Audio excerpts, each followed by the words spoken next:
Obviously, this is MMA Oddsbreaker, ladies and gentlemen. That is Anthony Njokuani. You're getting ready to fight Roger Bowles, right? Coming up here pretty soon? Yes. What? Talk to me a little bit about Roger, because that may be many people at home that aren't super diehard fans, and we all know the UFC has expanded so quickly.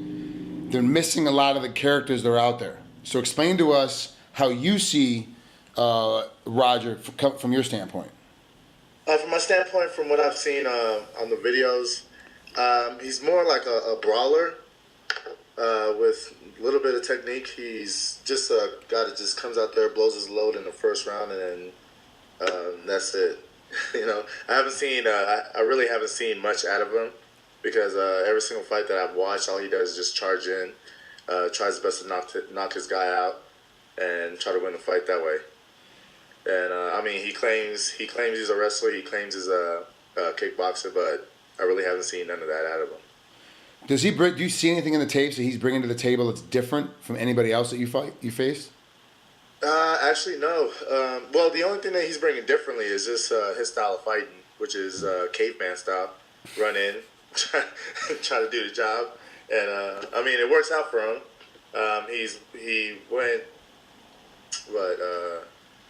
He went undefeated until he fought. I think it was Proud Check or something like that in Strikeforce. Yep. It was like one of the last Strikeforce fights. He went undefeated until he fought him, which was a technical fighter. He fought Roger Bowler in a smart way, didn't fall into his game plan, and picked his shots and did a lot of lateral movements. So that was pretty much what won it for him, and that's what I feel like I'm going to go do in that fight. Now, explain to the people at home that aren't familiar with your fighting style. How would you describe your fighting style? I would say mine is Black Kuyu. That's fine. I'm more of a Muay Thai guy. I've been doing Muay Thai for like 15 years since I was like 17. Been in Muay Thai game for a very long time. I was trying to get into K1 at first. That didn't work out because it was like extremely tough to get into K1. You have to live overseas in order to like get into it. Yeah. And they really don't allow that many Americans to come into K1. So once that dream failed, I went into MMA and then fell in love with MMA, and I stuck with that. Now, what about One Kick Nick? You're still obviously in the Muay Thai game real carefully, and you're still training with One Kick Nick, correct? Oh yes, correct. I trained with Saxon Janjira first. He was actually the guy that got me into fighting. Trained with him for about 13 years. I'm actually still training with him. I'm off and on with Saxon. Whenever I go back to Dallas, I train with him. But One Kick Nick has been my trainer for like the past 5 years since I first moved to Las Vegas, and his style actually works with the style that I've been taught from Saxon. Okay. And one of Nick's classes, watched him work on the pads with a bunch of his students, and I saw like how he moves and everything, and I was like, that's the same type of style that I learned in Dallas. So then that's when I went over to Nick and forgot everybody else. Now, why would you move from Dallas to Vegas? And you could have moved anywhere, but why'd you choose Vegas? The reason why I choose Vegas because Vegas, this is fight capital. This is where it's at. If you want to improve in your skills, especially MMA, you have to be out here, and that's what brought me out here. And pretty much nothing was going on in Dallas, so it was like the same tedious thing over and over and over. It was getting so repetitive, and I was getting so tired of it. Pretty much just said, forget Dallas, and moved over to Las Vegas. Now, your brother lives with you. He trains. He also fights. You corner him every time that he fights. Is he going to corner you when you fight? Oh, yeah. This is brotherly love all the time, man. Brothers never... Just like that saying, I'm my brother's keeper, yes I am, and that's how it is with both of us. He watches my back and I watch his back, and we're always in each other's corner. I always need him, and because without him, I can't focus right in the cage, and pretty much is vice versa, same as him. Do you guys train together still? Oh yes, yeah, we train together. Do you spar? No, we don't spar. Okay. He's a little too long for me. I call him Long John. Long John spar. I can't spar with that kid. Yeah, you can. You gotta do a lot of covering up and running in and grabbing. What I gotta do is I gotta do a lot of Muhammad Ali moves. Bob and weave, baby, bob and weave. Yeah, that takes a lot of energy though. You get tired fast, and then he's your brother. He knows once you start getting tired, he's like bang, bang, bang, and starts smacking you. Hey, you don't want to stand in front of him because he can catch you from a mile away. Yeah. I watched him fight in RFA. I've seen him compete a couple times, and he impresses me as well. When do you think that he's gonna get the call up to the bigger leagues? Do you think he's a year away? Do you think he's 6 months away? Do you think he's 2 great fights away? Like, how do you feel that his career is gonna work out? I feel that he can get into it now if he wants to, but I would rather for him to wait a little bit. I would say wait about a couple more months before he gets into it, because I mean, the people that he's fighting right now, yeah, he's beating their ass, but when he gets into like in the big leagues, these guys are like animals in there, and you know, I pretty much just got thrown to the wolves, and I don't want that happening to him. You know, I want him to better his skills, and you know, and better in all aspects of the whole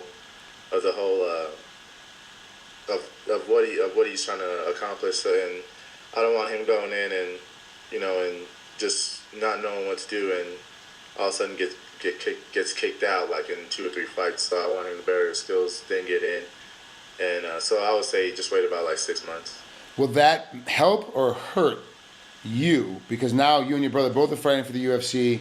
There's added pressure when you fight in the UFC versus RFA. There's a lot more pressure. So will it help in the house with training and getting stuff together because he'll feel the same pressure you do too?